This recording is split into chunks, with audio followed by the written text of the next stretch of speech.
नमस्कार। आज के इस विश्लेषण में हम एक ऐसी टॉपिक पर बात करने वाले हैं जो अक्सर बहुत कंफ्यूज करता है, ट्रेन्स और उनकी स्पीड से जुड़े मैथ के सवाल। लेकिन आज हम पुरानी रटने वाली विद्या को पूरी तरह से छोड़ने वाले हैं। इसकी जगह हमारा पूरा फोकस सिर्फ और सिर्फ विजुअल लॉजिक और क्लियर कॉन्सेप्ट्स पर होगा। सबसे पहले इस कॉम्प्रिहेंसिव स्टडी ब्लूप्रिंट को ही ले लीजिए। ये दर्शाता है कि बिना किसी अंदाजे या तुक्के के हम स्पीड, डिस्टेंस और टाइम के हर एक सिनेरियो को तुरंत कैसे डिकोड कर सकते हैं। ये एक अकेला ब्लूप्रिंट सारे कॉम्प्लेक्स कॉन्सेप्ट्स को एकदम आसान बना देता है। आज की इस चर्चा में हमारा सफर कुछ इस तरह आगे बढ़ेगा। सबसे पहले मैथ लॉजिक ब्लूप्रिंट, उसके बाद फंडामेंटल्स पर पकड़ बनाएंगे, फिर स्टेशनरी ऑब्जेक्ट्स को पार करने का लॉजिक देखेंगे, रिलेटिव स्पीड के नियम समझेंगे, फेमस पैसेंजर ट्रैप से बचना सीखेंगे और आखिर में कुछ एडवांस सिनेरियोज पर बात करेंगे। तो चलिए शुरुआत करते हैं अपने दूसरे और सबसे बुनियादी पड़ाव से, मास्टरिंग द फंडामेंटल्स।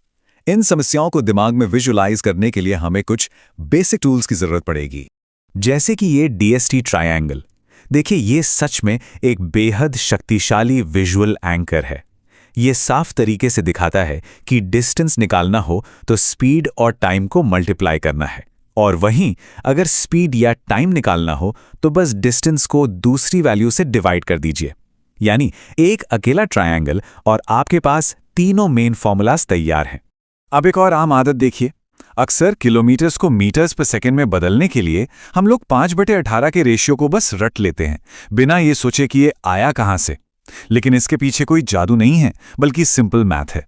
पहले स्टेप में देखिए, 1 किलोमीटर यानी 1000 मीटर्स को 3600 सेकंड से डिवाइड किया गया है।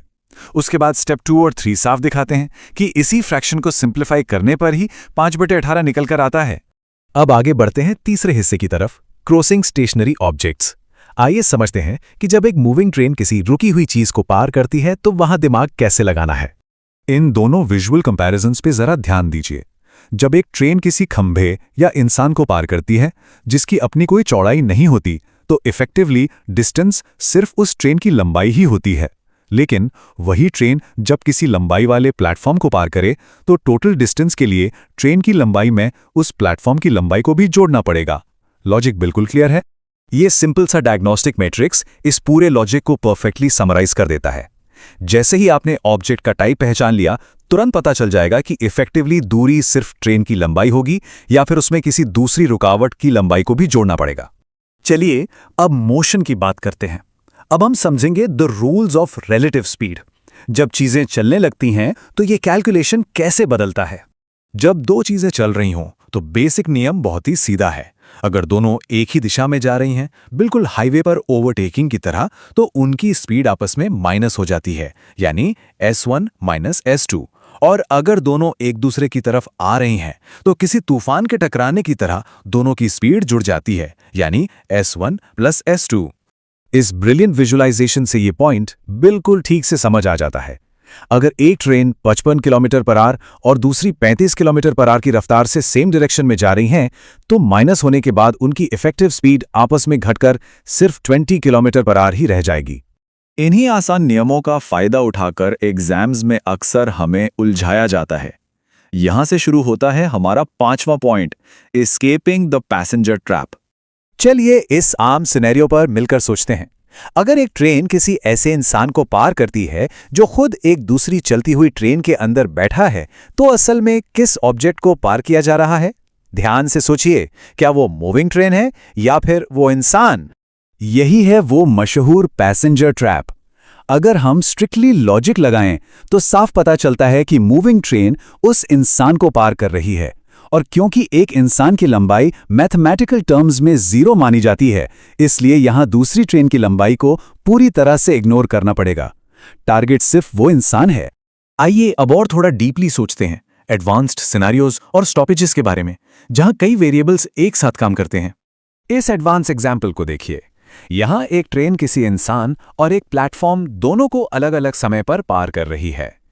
यहां हम अलजेब्रा का फायदा उठाकर दोनों के लिए अलग इक्वेशंस बना सकते हैं।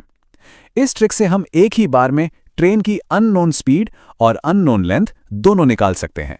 और उन ट्रेन्स का क्या जो बीच बीच में रुक रुक कर चलती हैं? उनके स्टॉपेजेस के लिए एक बहुत ही सिंपल फॉर्मूला है। रुकने का टाइम यानी स्टॉपेज डिले निकालने के लिए बस उनकी स्पीड्स का डिफरेंस लीजिए और उसे बिना रुके चलने वाली स्पीड से डिवाइड कर दीजिए। कोई कॉम्प्लेक्स मैथ नहीं, बहुत ही डायरेक्ट लॉजिक। अब तक हमने जितने भी लॉजिकल ब्लूप्रिंट्स और विजुअल मेथड्स को समझा है, ये अल्टीमेट मास्टर फॉर्मूला चार्ट उन सबका एक फाइनल समरी है। ये चार्ट उस पूरे फ्रेमवर्क को एक सिंगल मैट्रिक्स में समेट लेता है, जिसे याद रखना और किसी भी एग्जाम में अप्लाई करना बेहद आसान है। तो इस सेशन को खत्म करने से पहले आइए एक इंटरेस्टिंग चैलेंज पर सोचते हैं। कल्पना कीजिए कि एक बहुत बड़ा समुद्री जहाज चल रहा है और उसके डेक पर बिछी पटरियों पर एक ट्रेन भी दौड़ रही है। जब ट्रेन और जहाज दोनों की अपनी स्पीड है, तो ऐसी स्थिति में रिलेटिव स्पीड के नियम कैसे लगेंगे? असल में गणित रटने की चीज नहीं है, ये तो विजुअल लॉजिक और सोचने का प्रोसेस है। इस सवाल पर जरूर विचार कीजिएगा। आज का ये विश्लेषण यहीं समाप्त होता है।